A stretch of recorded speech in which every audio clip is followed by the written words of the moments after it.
Now, I'm going to be very honest. I'm quite excited about this interview. I've been a huge fan of this gentleman his whole career. Well, the part that I've been alive for, at least, anyway. But welcoming into the studio live, Mr. Ben Elton. Good morning. Good morning indeed. You make me feel very old. How long have you been alive? Since 79. Oh, okay. Well, definitely. I hadn't quite started my career then, but you were pretty young when I did. The Young Ones was 1981, so you'd have been two when we made the pilot of The Young Ones. Goodness, that is a long time ago. And The Young Ones, let's start there. Such a fabulous show. Rick Mayall is... not with us anymore. No, sadly. Very sadly. You toured with him here in 1986. That's right. Where you met your Jam Tart. Well, that's the name of the band that my wife was bass player for those of you who don't know. We toured here in Queensland. We didn't get to the Sunshine Coast, just played Brisbane.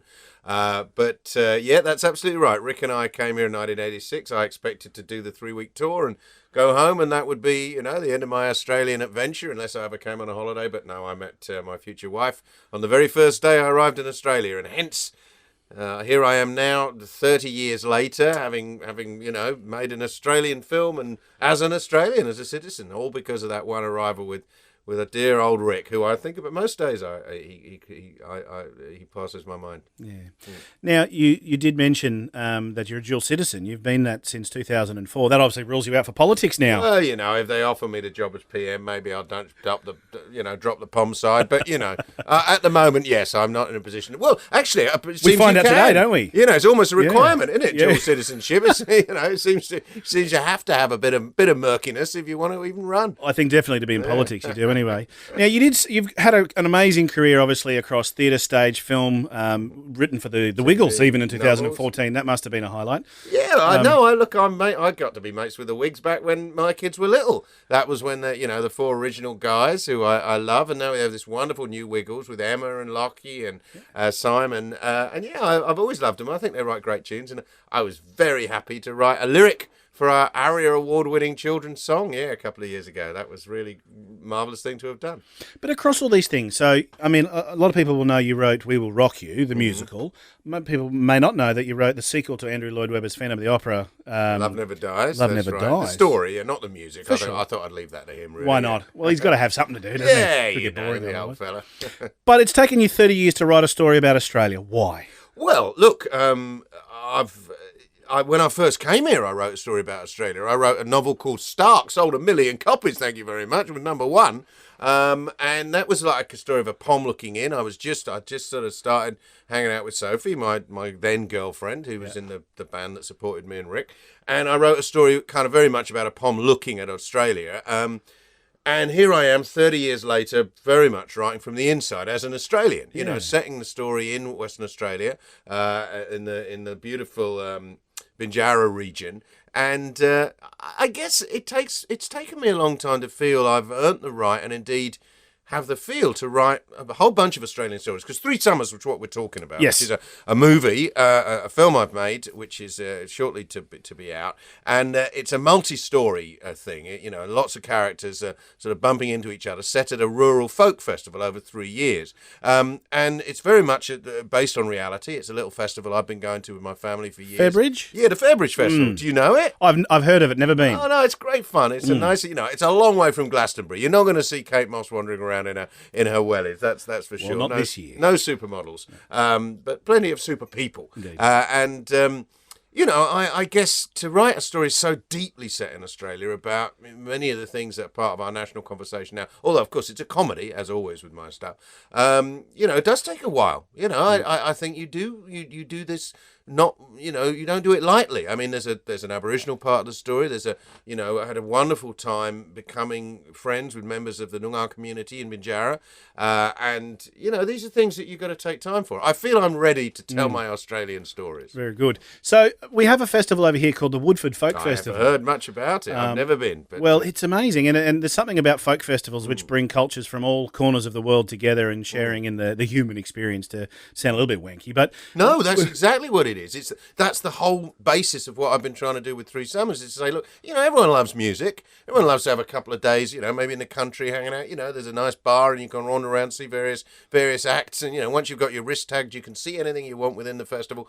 Everyone loves that. So all all sorts of people meet at festivals. People that would never meet under any other circumstances. People of different attitudes, different politics, whatever they are. And I think it makes a great mix match for a bunch of stories, all to be told, each touching each other, each story having a little effect on another story. It's quite a complex thing to write, but the overall effect, I think, is very, very satisfying because you kind of see a whole community developing through their own stories. Including Morris dancers, which stop a flogging, which I think is necessary in many ways. Well, they don't cop a flogging. Well, I love think the that line. would be a very soft target indeed for me to flog. Michael Caton's line where he's having a go at the Aboriginal dancers for their style of dress, and then his continuation with while he's wearing flowers and bells as he's walking through is very funny. But to go to Michael Caton for a second, the cast is amazing of the film. You've got Magda Zabansky playing a radio host with her favourite line, was it, hope you have a folk-ing good time? Well, I don't think it's my most classic line, but, it's a nice... delivered by Magda, it's very, very funny indeed. But you've got a lot of these historical Australian comedians in the show. Absolutely. It's the best cast you could possibly imagine. It is the dream cast. So what's funny to you? And this is what a lot of people gauge funny, and they say funny and comedy is the hardest thing to write and deliver. And we've seen Adam Sandler, the highs and lows of careers and things like that as to what's commonly and modern funny. But do you write something with the intention to be funny, or do you just look for a good story and hope the funny comes out of it? It's instinctive. That's exactly what you just said, the latter. It's instinctive. Woody Allen put it very well when he said, when I write a joke, I'm hearing it for the first time. It's an improvisation. All funny is an improvisation. You never really understand it until it's out. But then I think that goes for all art. I mean, if you decided you wanted to paint a little picture, and everyone's tried to do that, I'll paint that bunch of flowers I can see across the room. You don't know what it's going to come out like. You don't know. Every dab on the canvas or the paper is an improvisation. What I'm saying now is an improvisation. Ian Forster said... It's not funny, I might mention. Well, no, but there you go. Well, just pointing it out. I'm sorry. Well, I can do without being heckled, I've come all the way to blooming Sunshine Coast. I was about to quote Ian Forster, but since you're being an Aussie bogan, I don't think I'll bother.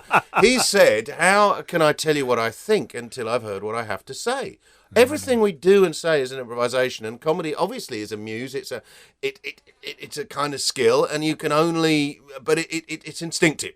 And obviously, I'm not a great comic performer, but when you get the chance to work with the likes of Magda, Michael Caton, Deborah Mailman, John Waters, this is a really special cast indeed. And of course, some of the lesser well-known actors, and our beautiful leads, Rebecca Breeds and Rob Sheehan, who's a very fine comic actor from Ireland. They look fabulous. And the thing is, he's a theremin player and she's a folk fiddler. So it's... And I've not heard of them, to be honest. And I think that's great that there's an opportunity for these young actors who are now getting an opportunity to take the lead in front of such an established cast. Two leading marvellous leads. And there's a romantic comedy at the centre of this multi-comedy thing. And it is, yes, as you say, it's between this kind of organic, feisty fiddle player. She loves folk. She does the Irish dancing and a violin playing, and she meets this theremin player. I don't know if any of your listeners know, but the theremin is an instrument that you play without touching. It's an electronic instrument. Yeah, it goes so woo, woo, and it's a very, very, very niche instrument indeed. You've got to be a real geek to get into it. And he's a bit snobby, isn't he? Yeah, he's down his nose. He's a musical purist. I've been around musicians all my life, as I say. My wife's a bass player, and of course there is definitely that side to being a musician. If you hear two jazz musicians talking, you'd think they hated each other, even though they both do that, because it's the fine print of whether you like this bit of Miles Davis or that bit of Miles Davis, and certainly I thought I'd have a lot of fun with this purist, geeky musical techno head running into this kind of free spirit who just wants to jam, and they jam together and sparks literally fly. It's nice to have a love story at the middle of what is as I say, a whole community of stories. Yeah. And is it true you're Olivia Newton-John's third cousin? I am indeed. No, well, she's mine. To be fair. She's not well again at the moment. I know, I heard. She's a wonderful woman. I've never actually met her. We've nearly met in things, but and the fact that she's my third cousin, is it all right that I fancied the hell out of her like every other adolescent boy during the Grease period? Western Australia's not far from Tassie. I think it's acceptable. Third cousin's a lot of separation.